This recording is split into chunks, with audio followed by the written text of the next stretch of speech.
É o nosso Cordeiro de Deus, Jesus Cristo, que nos liberta.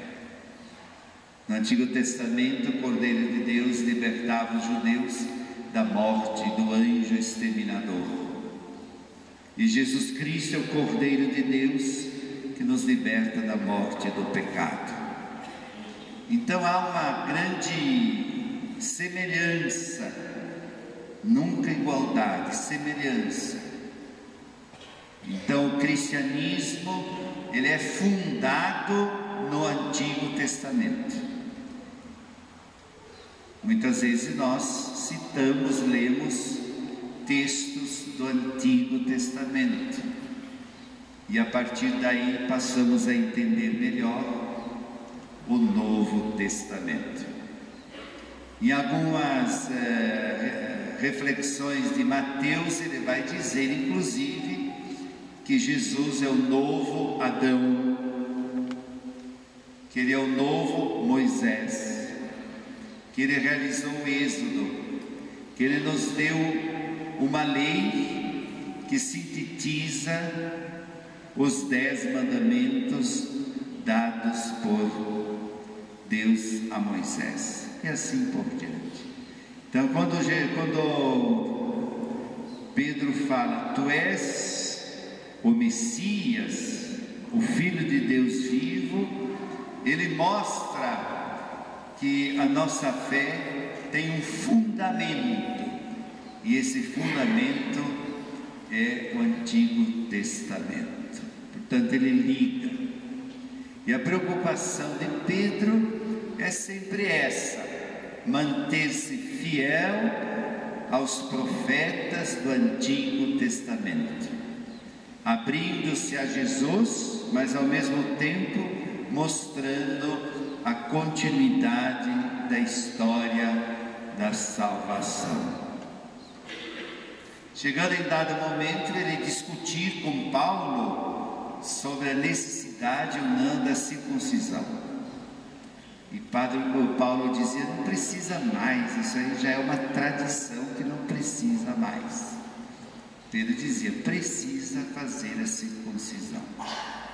Pois chegaram à conclusão, no primeiro concílio de Jerusalém, de que não era mais necessária a circuncisão.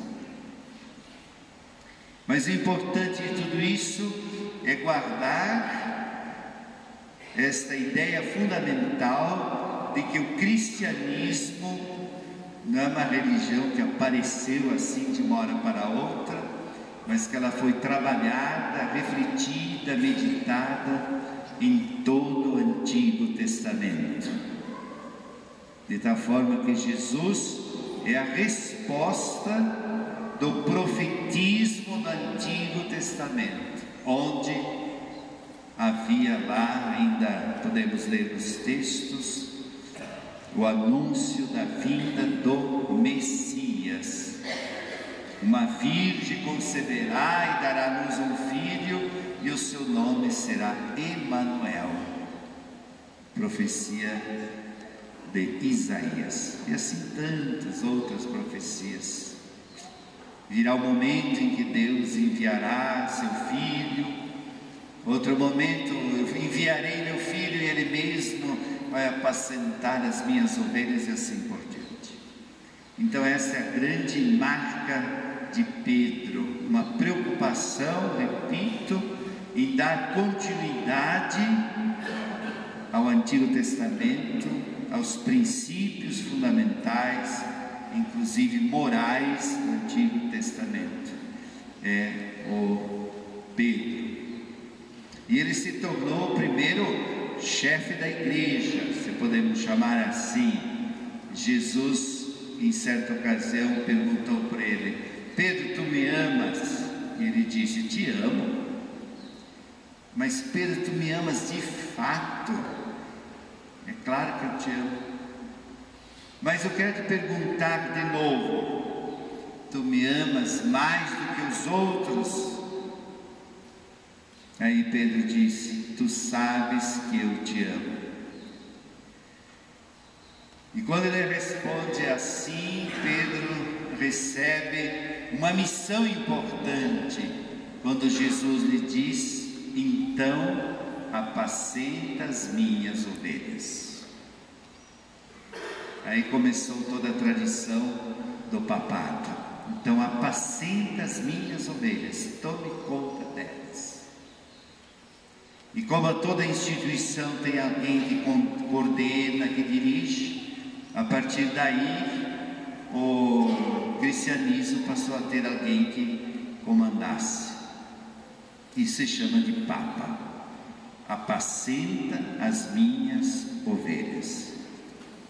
É claro que durante a história houve muitas turbulências, inclusive até 2 papas que disputavam quem ia mandar, quem não ia mandar. É como hoje nas firmas, nos governos, todo mundo quer mandar.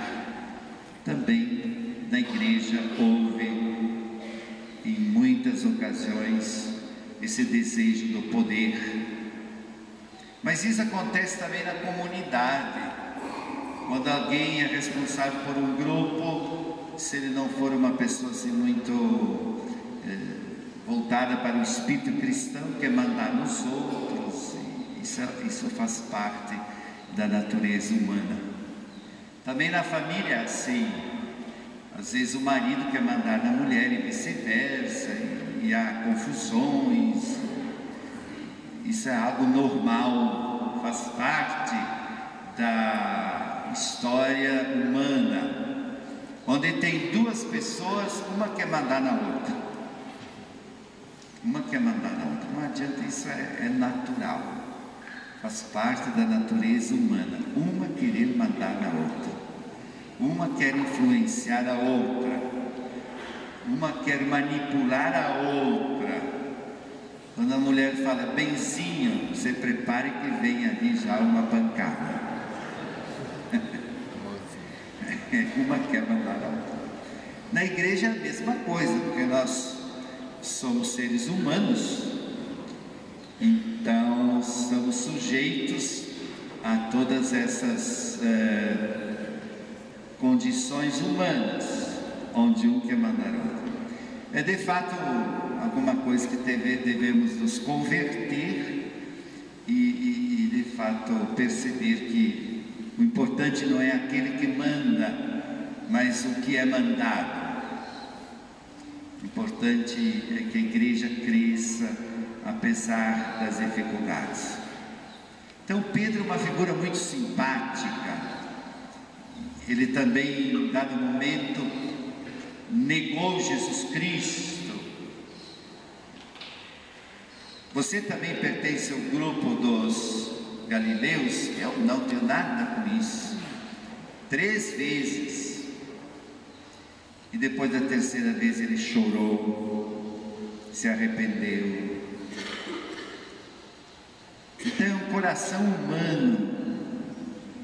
Apesar de ter toda a responsabilidade que Cristo lhe havia dado, ele é um homem de grande valor.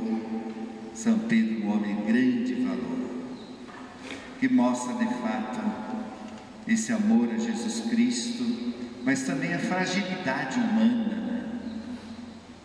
Ninguém é perfeito, todo mundo é pecador, e temos nossos momentos de fraqueza, de deslize.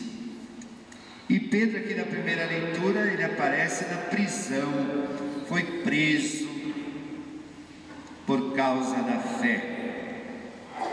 Mas aqui aparece o papel da comunidade reunida, rezando, intercedendo, pedindo forças para Deus. Como diz aqui o texto, enquanto Pedro era mantido na prisão, a igreja rezava continuamente a Deus por ele. Por isso vocês não deixem de rezar pelos seus pastores e também por mim. Rezar também pelo Papa, para que